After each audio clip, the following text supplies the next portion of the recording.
A satire, professedly such as at the present day, and especially by an American writer, is a welcome novelty indeed. We have really done very little in the line upon this side of the Atlantic. Nothing certainly of importance. Trumbull's clumsy poem and Halleck's croakers to the contrary notwithstanding. Some things we have produced, to be sure, which were excellent in the way of burlesque, without intending a syllable that was not utterly solemn and serious. Odes, ballads, songs, sonnets, epics, and epigrams, possessed of this unintentional excellence, we could have no difficulty in designating it by the dozen. But in the matter of directly meant and genuine satire, it cannot be denied that we are sadly deficient. Although, as a literary people, however, we are not exactly archaeologuses, although we have no pretensions. Although, in short, we are no satirists ourselves, there can be no question that we answer sufficiently well as subjects for satire.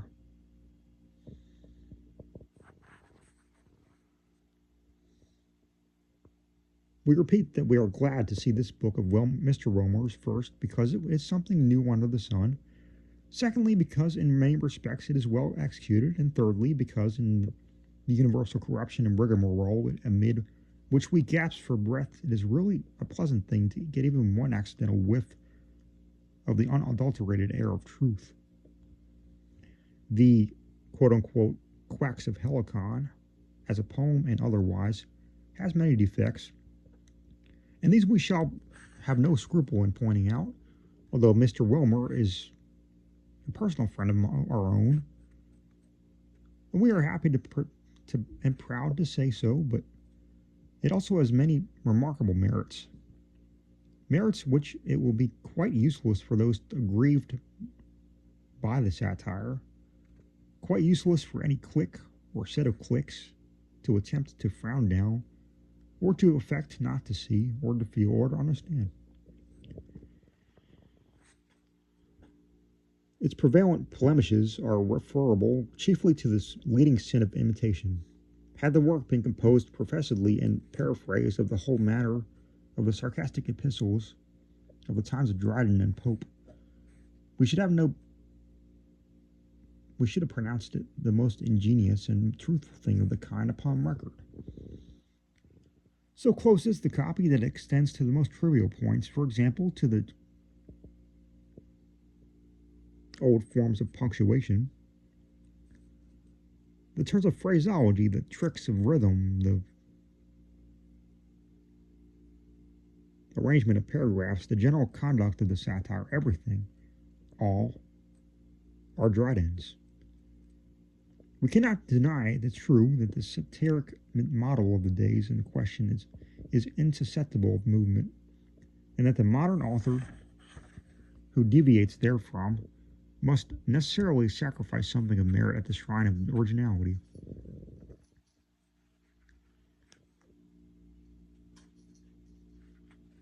Neither can we shut our eyes to the fact that the imitation, in the present case, has conveyed in full spirit the higher qualities as well as, in rigid letter,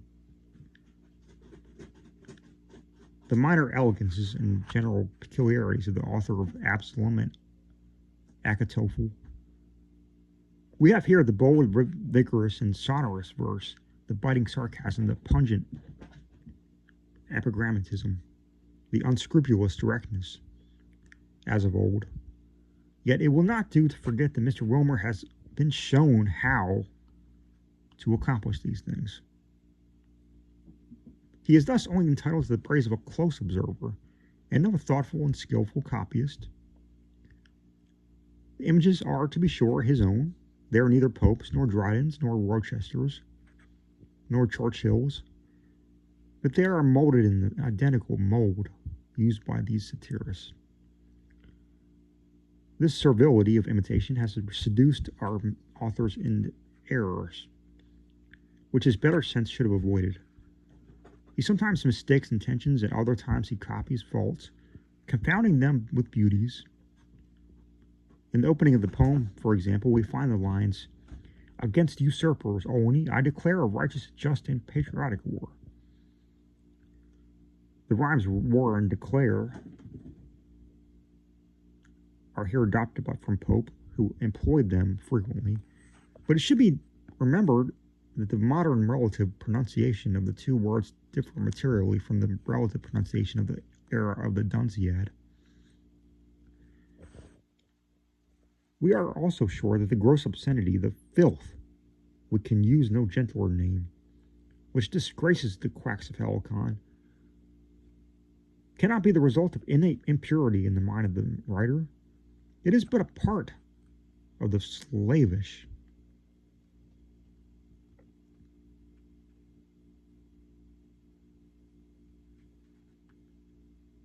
and indiscriminating imitation of the Swift and Rochester school.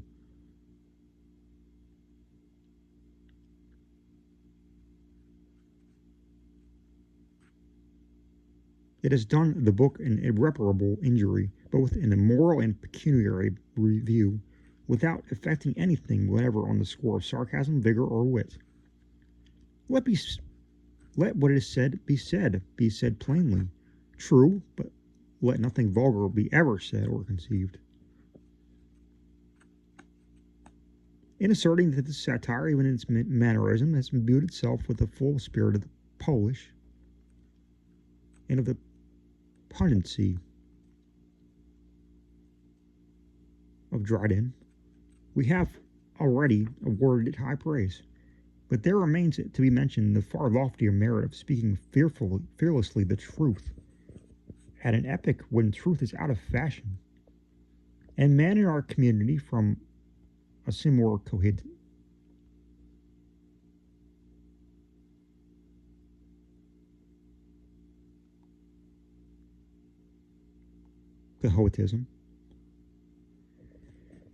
For the publication of the Quacks of Helicon, a poem which brings under review by name most our prominent literati and treats them generally as they deserve. What treatment could be more bitter? For the publication of this attack, Mr. Wilmer, whose substance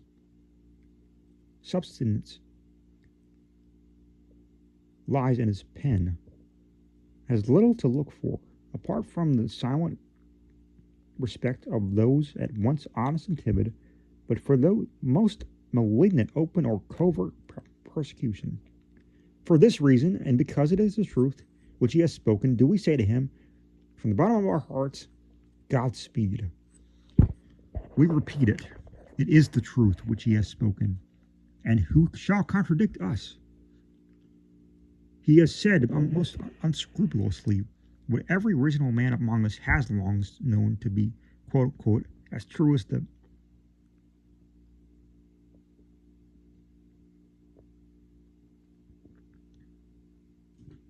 Pentateuch.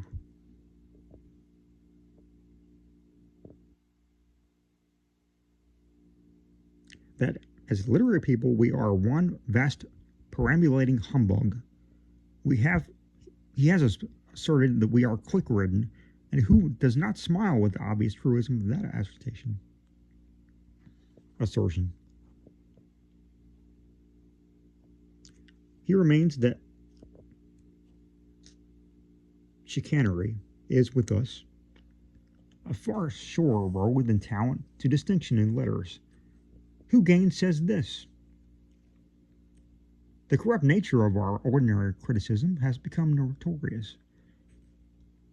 Its powers have been prostrated by its own arm. The intercourse between critic and publisher, as it is now almost universally stands, is compromised between critic and publisher, as it now almost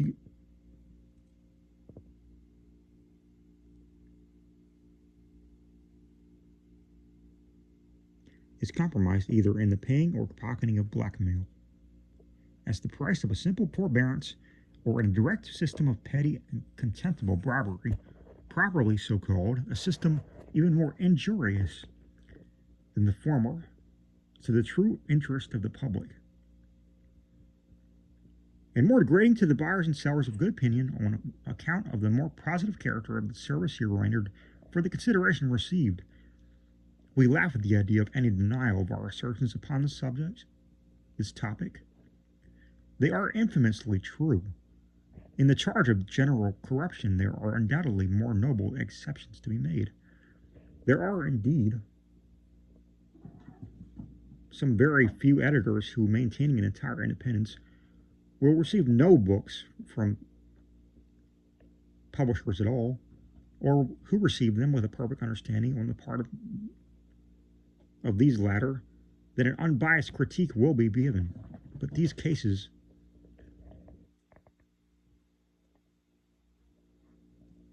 are insufficient to have much effect on the proper mistrust.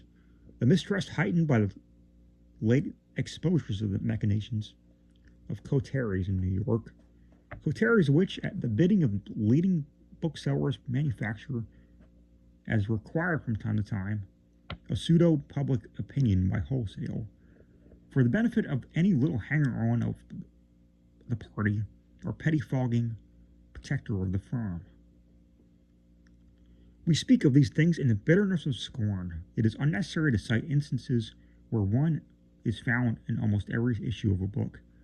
It is needless to call to mind the desperate case of Fay, a case where the pertinacity of the effort to gull, where the obviousness of the attempt at forestalling a judgment, where the woefully overdone bemerriment of that man of straw, together with the pitiable platitude of its production, proved a dose somewhat more too potent for even the well-prepared stomach of the mob.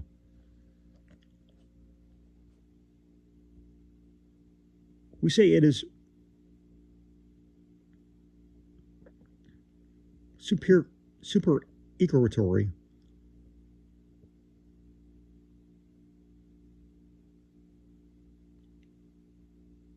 to dwell upon Norman Leslie or other bygone follies when we have before our eyes hourly instances of the machinations in question. To so great an extent of methodical assurance has the system of puffery arrived that publishers of late have made no scruple in keeping on hand an assortment of commendatory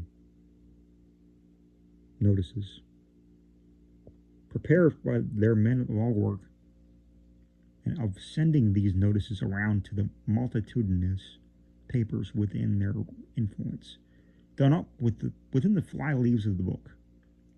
The grossness of these base attempts, however, have not escaped indignant rebuke for the more honorable portion of the press, and we hail these symptoms of restiveness under the yoke of unprincipled ignorance and quackery, strong only in combination, as the harbinger of a better era for interest of real merit and of the national literature as a whole.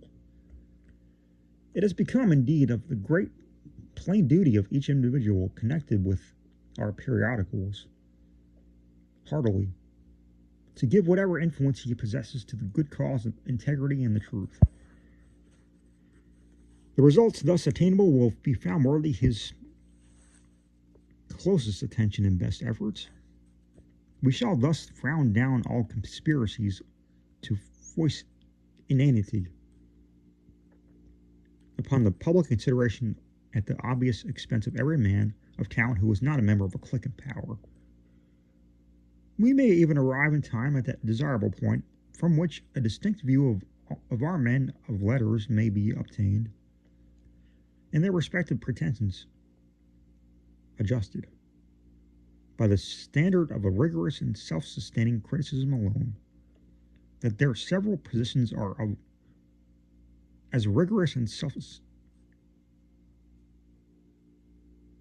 that their several positions are as yet properly settled, that the posts which a vast number of them now hold are maintained by any better tenure than that of the chicanery, upon which we have commented, will be asserted by none but the ignorant, or the parties who have best right to feel an interest in the quote-unquote good old condition of things. No two matters can be more radically different than the reputation of some of our prominent literatures, as gathered from the mouths of the people who glean it from the paragraphs of the papers. And the same reputation is deduced from the private estimate of the intelligent, educated man. We do not advance this fact as a new discovery. Its truth, on the contrary, is the subject, and has long been so, of everyday witticism and mirth.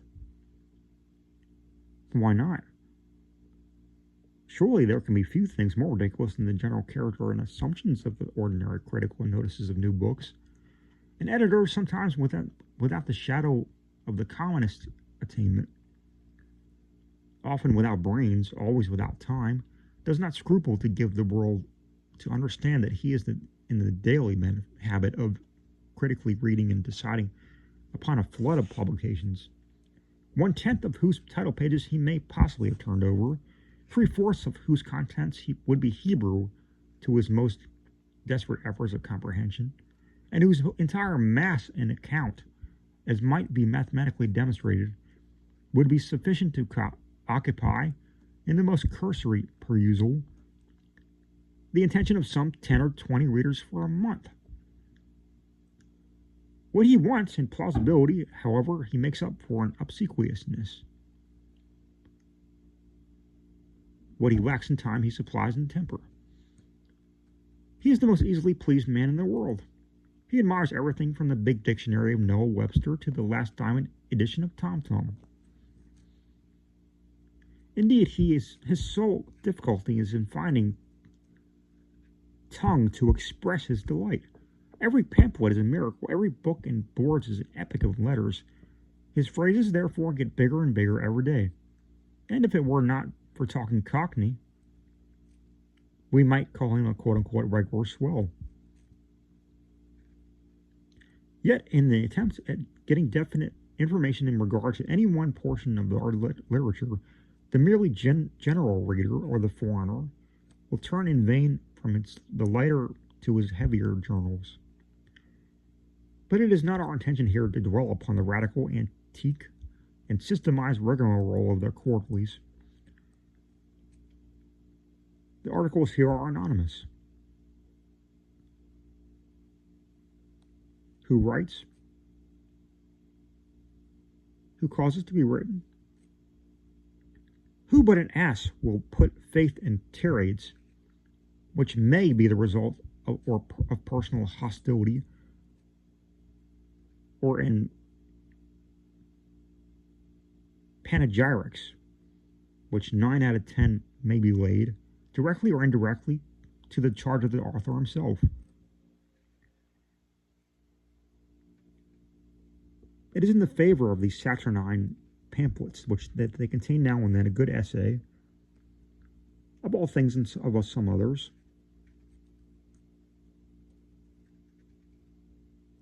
which may be looked into without deciding somnolent consequences at any period not immediately subsequent to dinner.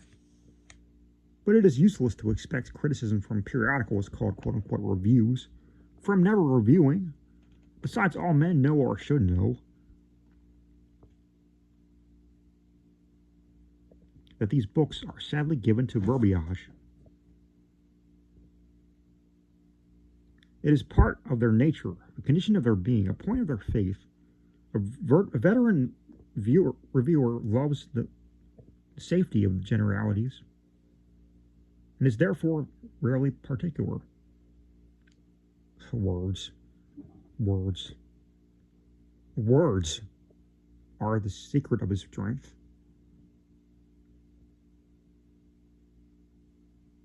He has one or two ideas of his own, and is both wary and fussy in giving them out. His wit lies in his truth. And there is always a world of trouble in getting it up. He is a sworn enemy to all things simple and direct. He gives no ear to the advice of the giant Molyneux.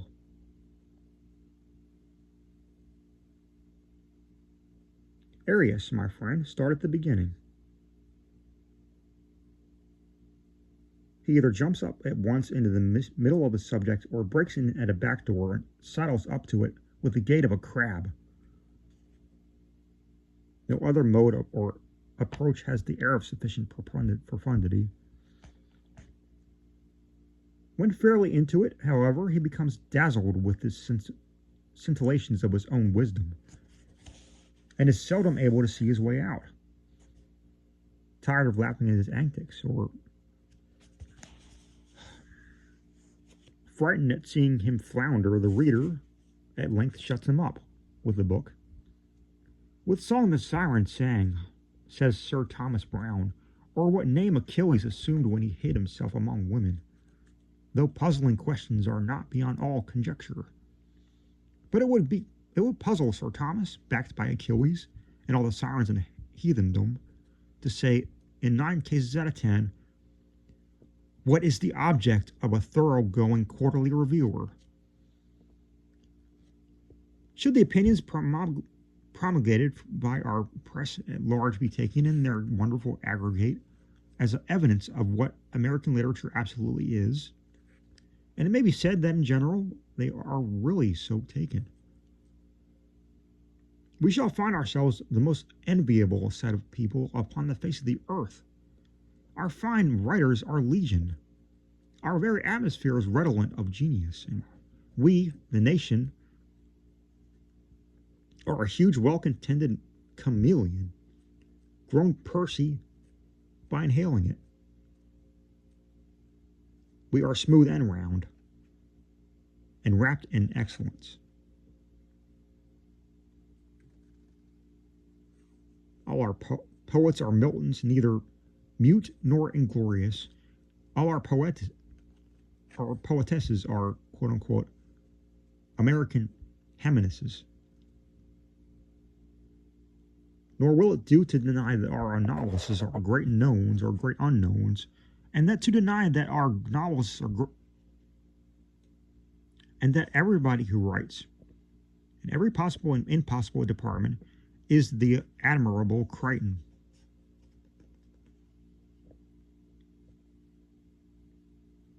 Or at least, it's the admirable Crichton's ghost. We are thus in a glorious condition, and we will remain so until forced to disgorge our ethereal honors. In truth, there is some danger that the jealousy of the old world will interfere. It cannot long submit to that outrageous monopoly of, quote, all the decency and all the talent, unquote, in which the gentlemen of the press give such undoubted assurance of our being so busily engaged. But we feel angry with ourselves for the jesting tone of our observations upon this topic. The prevalence of the spirit of puffery is a subject far less for merriment than for disgust. Its truckling yet dogmatical character, its bold, unsustained, yet self-sufficient and wholesale laudation, is becoming more and more an insult to the common sense of the community. Trivial as it is, essentially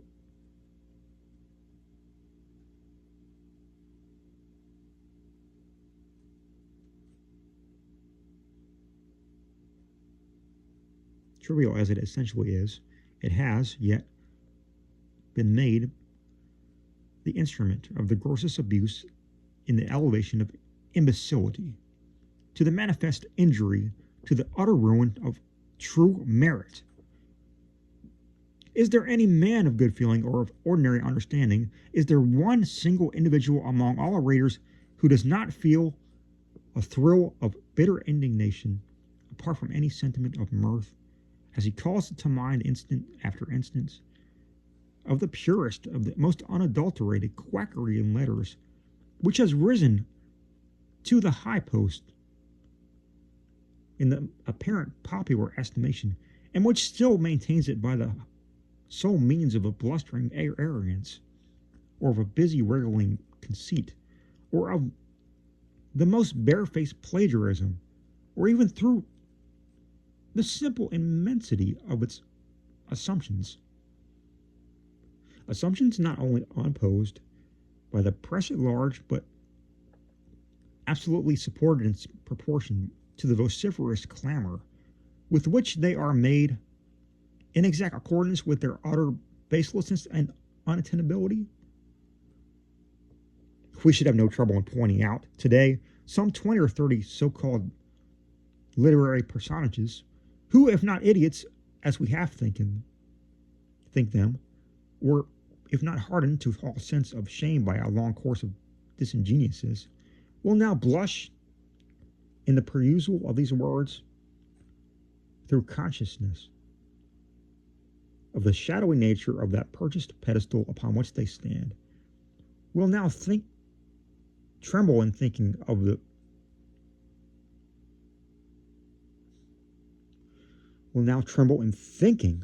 the purchased pedestal, of the feebleness of the breath which would be adequate to the blowing it from beneath their feet. With the help of a hearty goodwill, even we may yet tumble them down. So firm through a long endurance has been the hold taken upon the popular mind, at least so as far as we may consider the popular mind reflected in ephemeral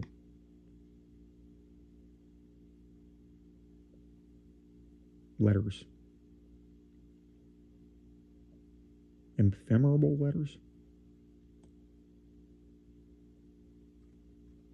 By the laudatory system with which we have deprecated that what is in its own essence a vice has become endowed with the appearance and met with the reception of a virtue. Antiquity, as usual, has lent a certain degree of speciousness, even to the absurd.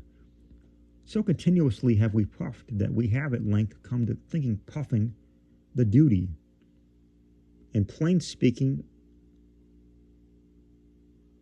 the dereliction.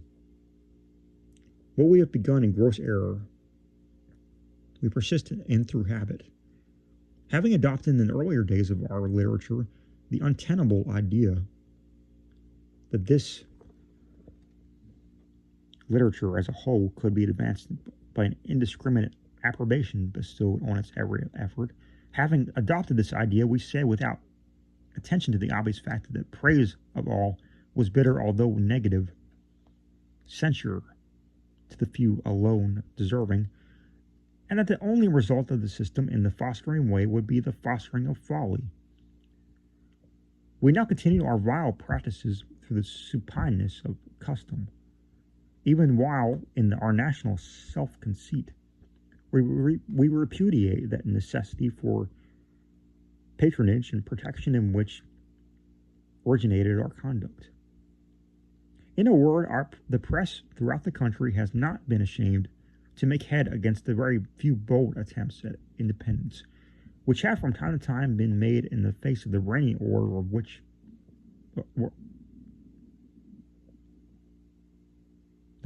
of things. And if in one, or perhaps two insulated cases, the spirit of severe truth, sustained by an unconquerable will, was not to be put down, then forthwith were private chicaneries set in motion, then had resort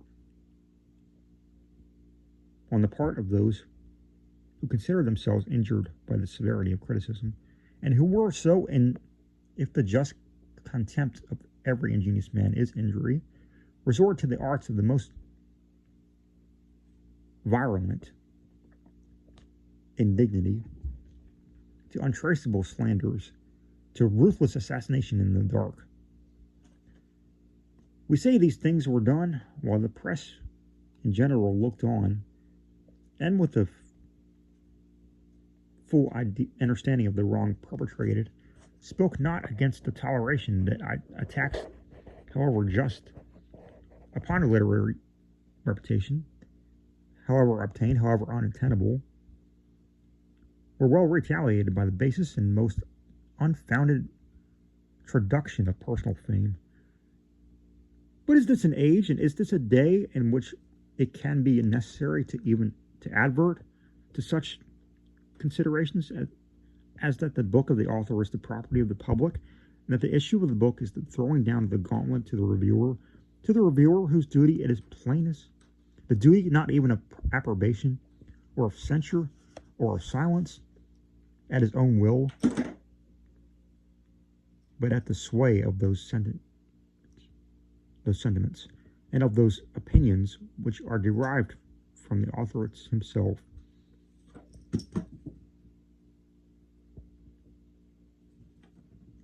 Through the medium of his written and published words, true criticism is the reflection of the thing criticized upon the spirit of the critic.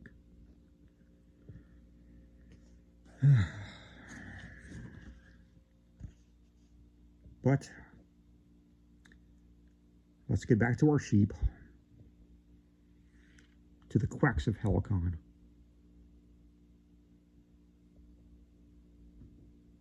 The satire has many faults besides those upon which we have commented.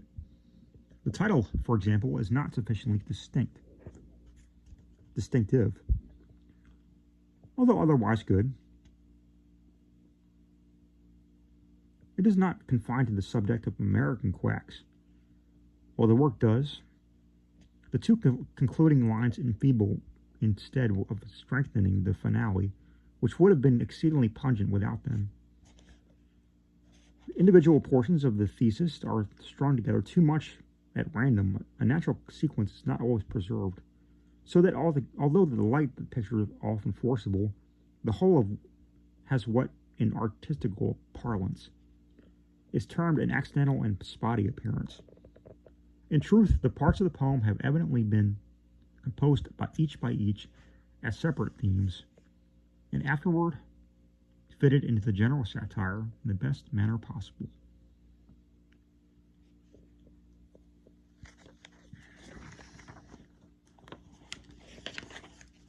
But a more reprehensible sin than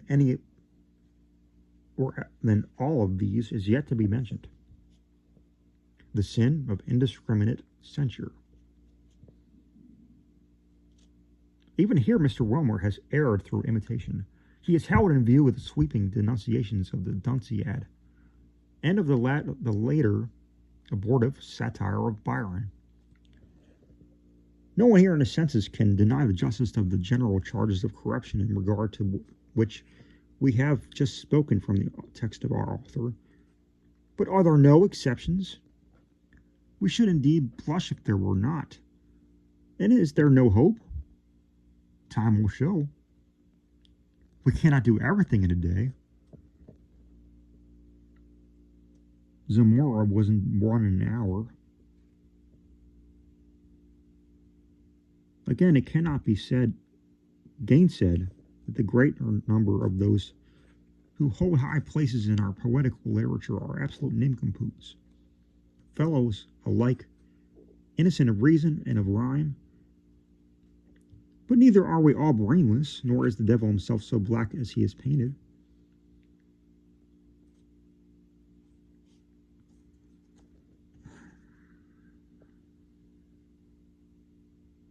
Mr. Wilmer must read the chapter in Rabelais' Gargantua.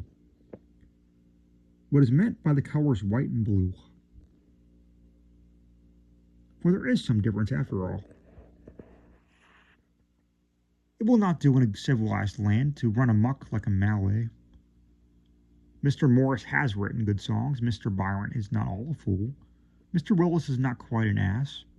Mr. Longfellow will steal, but perhaps he cannot help it. For we have heard of such things, and it must not be denied that he touched nothing that he did not adorn.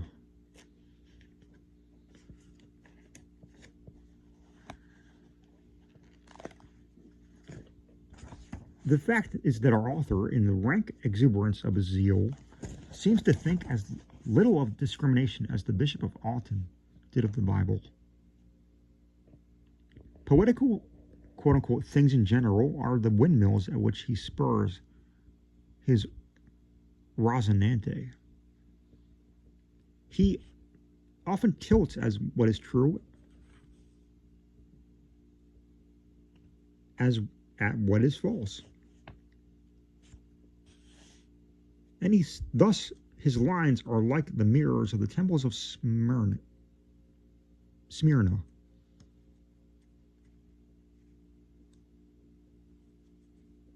which represent the fairest images as deformed.